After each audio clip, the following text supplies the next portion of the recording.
Hello people, welcome back to one more video, and this video is all about my hair care routine.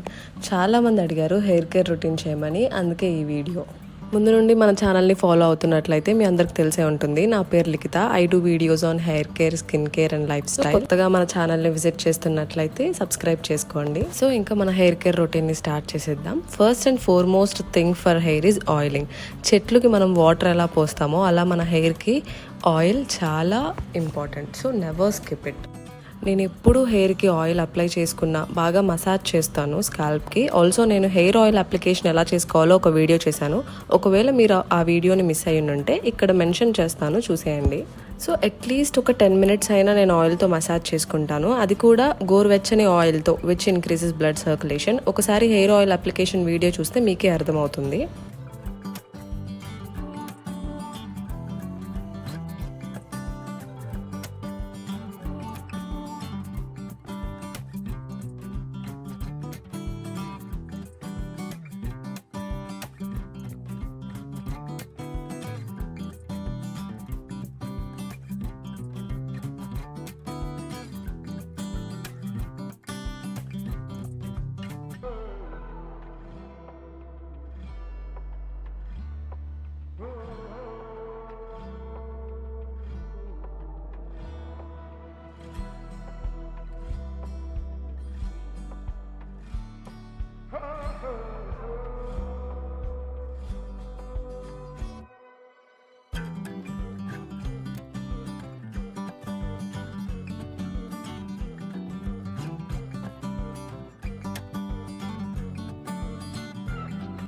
And then moving on to the next step. Oil చేసిన హెయిర్ని మీరు head bath చేసే ముందు white tooth ఉన్న కోమ్తో detangle చేసుకోండి.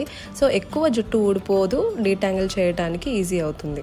Also ఇది చాలా మందికి తెలిసే ఉండొచ్చు, డీటాంగిల్ చేసేప్పుడు హెయిర్ పార్టీషన్స్ తీసుకొని కింద నుండి పైకి డీటాంగిల్ చేయండి, ఈజీగా అయిపోతుంది. ఎక్కువ హెయిర్ కూడా ఊడిపోదు. హెడ్ బాత్ చేసే ముందు మీరు ఆయిల్ చేసుకున్న హెయిర్ని ఇలా చిక్కు తీసుకొని హెడ్ బాత్ చేయాలి, అప్పుడే హెయిర్ లాస్ అనేది తగ్గుతుంది.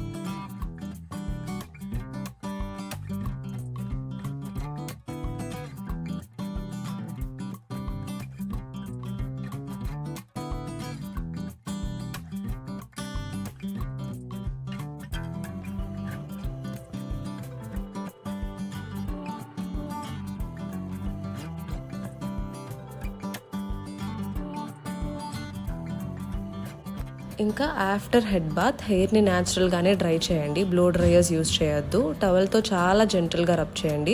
మీరు ఎంత జెంటల్గా హెయిర్ని హ్యాండిల్ చేస్తే అంత హ్యాపీ ఉంటుంది మీ హెయిర్. నేనైతే ఈ డ్రైయర్ అండ్ స్ట్రైట్నర్ కొని 4 years పైనే అవుతుంది, కానీ నేను ఈ 4 yearsలో మేబీ ఒక 3 to 4 times వాడి ఉంటానంతే. సో ఈ స్టైలింగ్ టూల్స్ ఎంత తక్కువ వాడితే అంత మంచిది హెయిర్కి. సో హెయిర్ కొంచెం డ్రై అయ్యాక లైట్గా వెట్గా ఉన్నప్పుడే డీటాంగిల్ చేసుకోవాలి. సో డీటాంగిల్కి ఇందాక చెప్పినట్లు చేస్తే సరిపోతుంది, లైక్ పార్టీషన్స్ తీసుకొని చేసుకోవాలి. సో ఎప్పుడు గుర్తుంచుకోండి, మీరు హెయిర్ని డీటాంగిల్ చేసేటప్పుడు అంటే చిక్కు తీసుకునేటప్పుడు ఎప్పుడు వైడ్ టూత్ కోమ్తోనే చేసుకోవాలి. అసలు నేను చాలా మంది దగ్గర చూశాను, కోమ్ని వాష్ చేయకుండానే వాడేస్తుంటారు. అసలు ఎంత డర్ట్ ఉన్నా కూడా వాడుతుంటారు. అది కూడా one of the main reason జుట్టు ఊడిపోవడానికి. అసలు నేనైతే హెయిర్కి ఆయిల్ చేసుకున్న తర్వాత, చిక్కు తీసుకున్న తర్వాత, హెడ్ బాత్ చేసిన తర్వాత కోమ్ వాడే ముందు క్లీన్ చేసుకునే వాడతాను. Always always always use a clean comb. ఇంకా మనకి ప్లాస్టిక్ కోమ్స్ కన్నా వుడెన్ కోమ్స్ చాలా మంచిది అని చెప్తుంటారు, కానీ నేను ఒకసారి యూజ్ చేశాను, కానీ నాకు ఎందుకో అప్పుడే కొంచెం ఎక్కువ జుట్టు ఊడిపోతున్నట్లు అనిపించి నేను ఇంకా ఆపేశాను, ఎందుకులే కొత్త ప్రయోగాలు అనేసి. ఒకవేళ మీకు వుడెన్ కోంబ్ నచ్చితే మీరు వుడెన్ కోంబే యూజ్ చేయండి, అది హెయిర్ హెల్త్కి చాలా మంచిది.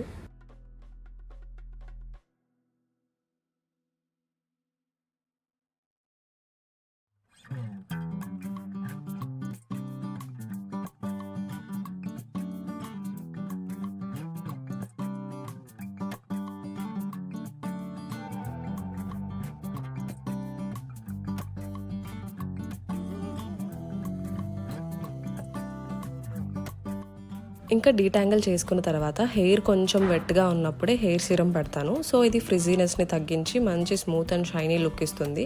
సిరం డీటెయిల్స్ నేను డిస్క్రిప్షన్లో మెన్షన్ చేస్తాను. సిరం ఎప్పుడు స్కాల్ప్కి యూజ్ చేయకూడదు, ఓన్లీ ఫర్ హెయిర్ లెంత్. కొంతమంది స్కాల్ప్కి కూడా యూజ్ చేస్తుంటారు, దట్స్ నాట్ గుడ్. మేబీ కొన్ని సిరమ్స్ ఉండొచ్చేమో స్కాల్ప్కి కూడా యూజ్ చేసేవి, but the one I use is only for hair length.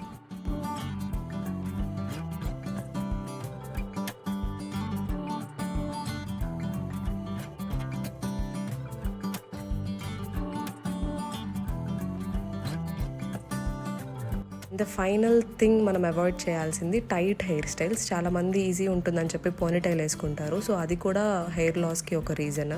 నేనైతే ఎప్పుడూ నిద్రపోయే ముందు ఇలా జడ లూజ్గా వేసుకొని పడుకుంటాను, సో హెయిర్ బ్రేకేజ్ ఉండదు. Always remember, good food always helps in good hair health. So మంచి ఫుడ్ తీసుకుంటూ ఉండండి.